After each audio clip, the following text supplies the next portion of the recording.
പ്രത്യേകിച്ച് സ്ത്രീകൾ mentally drained ആകുമ്പോൾ ഫിസിക്കലി ഡ്രെയിൻഡ് ആകുമ്പോൾ നമ്മൾ ചാർജ് ചെയ്യുന്നുണ്ടോ, റീചാർജ് ചെയ്യുന്നുണ്ടോ?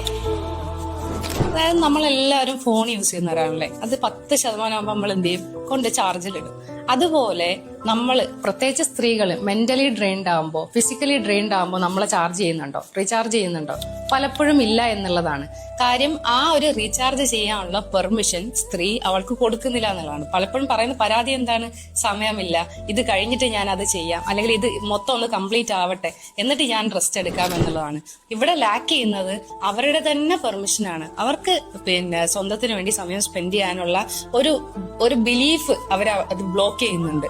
അതായത് അവരെന്ത് പറയും, ഞാൻ ഇപ്പൊ ഇങ്ങനെ ചെയ്താൽ, ഞാൻ റെസ്റ്റ് എടുത്തു കഴിഞ്ഞാൽ അവർ വല്ലതും പറയോ, നിനക്ക് എന്താ ഒരു ജോലിയും ഇല്ലേ എന്നുള്ളത് പറയോ എന്നുള്ളതൊക്കെ കൺഫ്യൂഷൻസ് ആണ് അവരുടെ മനസ്സിലുള്ള ആ ഒരു ലാക്ക് ഓഫ് പെർമിഷൻ. അപ്പം ഇവരൊരു കാര്യം മനസ്സിലാക്കേണ്ടത് എന്താന്ന് വെച്ചാല്, ഇപ്പൊ നമ്മുടെ മുന്നിലുള്ള ഹസ്ബൻഡ് ആണെങ്കിലും കുട്ടിയാണെങ്കിലും ആഗ്രഹിക്കുന്നത് ഭയങ്കര പെർഫെക്ഷൻ ഉള്ള എപ്പോഴും ഹാർഡ് വർക്കിംഗ് ആയിട്ടുള്ള ഒരു അമ്മയല്ല. പകരം എന്താണ്, പീസ്ഫുൾ